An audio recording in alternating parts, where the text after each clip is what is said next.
유언장 관련 소송에서 가장 많이 나온 주장이 뭔지 아세요? 바로 유언자가 치매 상태에서 서명한 거 아니냐, 의사 능력이 없었다는 그런 주장입니다. 이걸 예방하는 가장 확실한 방법은 유언장을 작성하기 직전 또는 그 직후에 병원에서 인지기능 검사를 받아두는 겁니다.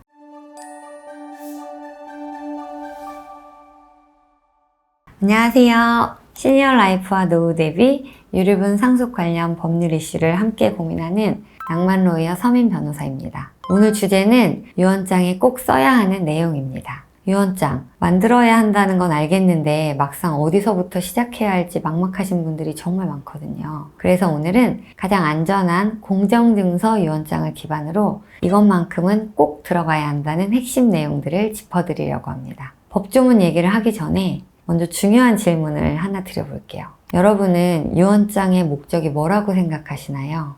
내 재산을 나눠주는 거? 맞는 말이긴 한데 제가 생각하는 더 정확한 답은 이겁니다. 유언장은 내가 떠난 뒤 가족이 싸우지 않게 하기 위한 마지막 준비다. 이 관점으로 보면 유언장에 무엇을 담아야 하는지가 훨씬 명확해집니다. 유언장에서 법적 효력이 있는 부분은 재산을 누구에게 준다는 조항입니다. 그런데 저는 항상 의뢰인분들께 그 앞에 왜 이렇게 나눴는지를 꼭 써달라고 말씀드립니다. 이유가 없으면 받는 쪽도 못 받는 쪽도 납득하기 어렵거든요. 그래서 먼저 쓰셔야 할 것은 생전 증여 내역입니다. 부모님들이 자녀들에게 살아있는 동안 해준 게 얼마나 많으세요? 주택 구입 자금, 결혼 비용, 사업 지원, 학비 이런 것들이 법적으로는 특별 수익이 됩니다. 특별 수익은 상속재산을 나눌 때 이미 받은 것으로 계산이 되기 때문에 생전에 더 많이 받은 자녀는 상속에서 덜 받게 됩니다. 그런데 이게 유언장에 명확하게 적혀 있지 않으면 어떻게 될까요? 난 그런 거 받은 적 없다. 그건 용돈이었다. 엄마도 그냥 주신 거다. 이런 식으로 형제 자매끼리 다투게 됩니다. 그래서 유언장에 자녀 1에게 2020년에 주택 구입 자금으로 1억 원을 지원해줬다. 이런 식으로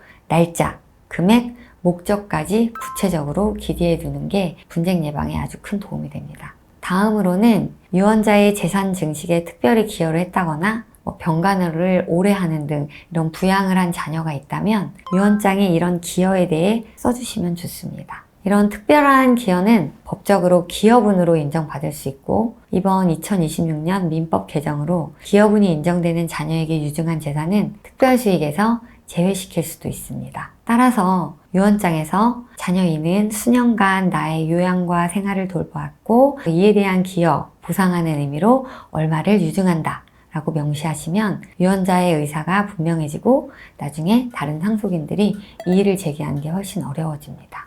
2026년 민법 개정으로 상속권 상실 선고 제도가 도입이 돼서 자녀 중 부양 의무를 심각하게 저버렸다거나 유언자나 다른 가족에게 학대, 폭행 등을 가한 사람이 있다면 이 자녀에게는 상속권을 인정하지 않겠다. 그런 내용을 유언장에 기재를 하면 나중에 가정법원에서 상속권 상실 선고 청구를 할 수 있게 됩니다. 물론 가정법원의 최종 판단에 따라서 상속권 상실 여부가 결정이 되는 거지만 유언장에 이 사실을 기재하고 또 관련 증거자료나 진단서, 신고기록 이런 것들이요.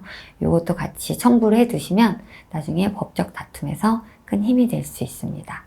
다만 이 부분은 좀 예민한 내용이기 때문에 반드시 변호사와 상의해서 표현과 내용을 신중하게 결정하시기를 권해드립니다. 유언장을 쓸 때 많은 분들이 빠뜨리는 내용이 있는데 바로 내가 재산을 준다고 한 사람, 이제 수증자라고 하는데요. 그 수증자가 나보다 먼저 죽으면 어떻게 하겠다는 내용입니다. 이걸 법에서는 수증자의 선사망이라고 하는데 별도 규정이 없으면 그 유증 자체가 무효가 되고 결국 법정 상속으로 돌아가게 됩니다. 그래서 유언장에 수증자가 유언자보다 먼저 사망하거나 동시에 사망한 경우에는 그 수증자에게 귀속될 재산은 땡땡땡에게 귀속한다는 이런 문구를 꼭 넣어두셔야 합니다. 이렇게 2차 수증자 지정까지 있으면 예상치 못한 상황에서도 유언자의 의도대로 재산이 이어질 수 있습니다. 이제 실제 유언장 본문에 들어가야 할 핵심 사항들을 짚어드리겠습니다. 먼저 유언자와 가족관계 정보가 정확히 기재되어야 합니다. 또 재산 목록은 최대한 구체적으로 기재하셔야 하고 실무적으로 중요한 팁을 드리자면 유언장에 기재된 그 재산 외에 유언자 명의의 금융자산 일체도 포함한다는 식의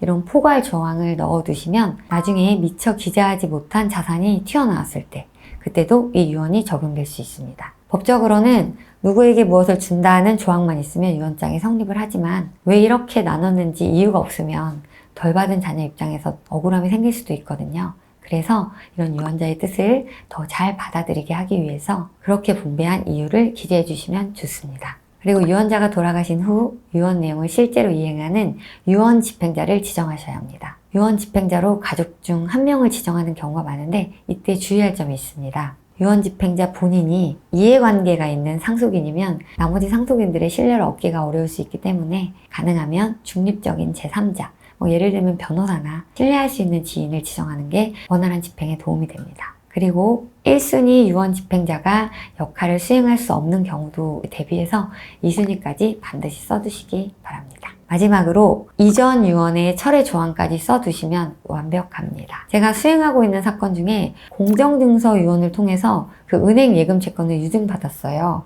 그래서 이 수증자가 은행에 청구를 했더니 은행에서 이런 철회 조항이 없다는 걸 근거로 이 유언장이 최종적인 유언임을 증명할 수 있는 확인서를 받아와라. 아니면 다른 상속인 전원의 동의서를 받아와라. 이러면서 그 지급을 거절해서 결국은 소송을 통해 예금을 지급받은 사건이 있었습니다. 사실 은행이 이 지급을 거절할 법적 이유는 전혀 없고 결국 그래서 수증자가 전부 승소했는데요. 유언장에 이 유언장이 유일하고 최종적인 유언이며 이전에 작성된 모든 유언은 철회한다. 이런 문구, 이런 철회 조항이 있었다면 은행도 거절하기 전에 좀 다른 판단을 하지 않았을까 하는 생각이 들었습니다. 유언장 관련 소송에서 가장 많이 나온 주장이 뭔지 아세요? 바로 유언자가 치매 상태에서 서명한 거 아니냐, 의사 능력이 없었다는 그런 주장입니다.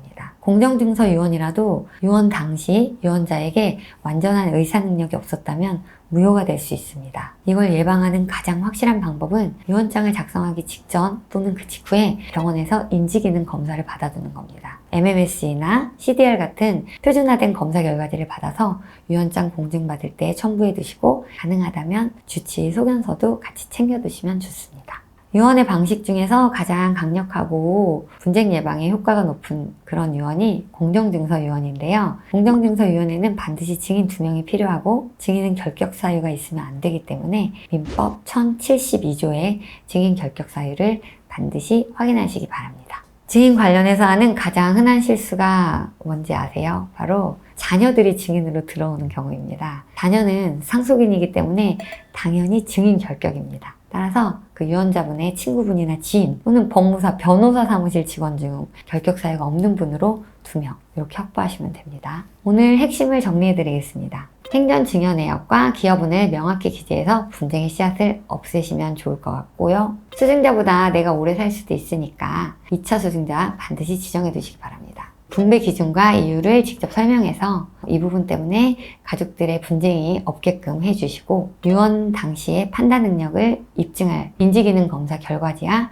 주치 소견서도 챙겨두시면 좋습니다. 공정증서 유언 시에는 증인 2명이 필요하기 때문에 결격 사유 반드시 확인해 주시고요. 유언 집행자는 중립적인 사람으로 1순위, 2순위까지 모두 지정해 두시기 바랍니다. 유언장은 쓰는 것보다 제대로 쓰는 게 중요합니다. 제대로 작성한 유언장 하나가 남은 가족의 수년간 분쟁을 막아줄 수 있습니다. 살아계실 때 맑은 정신으로 여유있게 준비하시길 진심으로 권해드리고요. 오늘 영상이 도움이 되셨다면 노후를 함께 준비하고 싶은 분께 꼭 공유해 주시고 구독, 좋아요도 부탁드립니다. 여러분의 낭만적인 노후를 응원합니다. 지금까지 낭만로이어 서민 변호사였습니다. 감사합니다.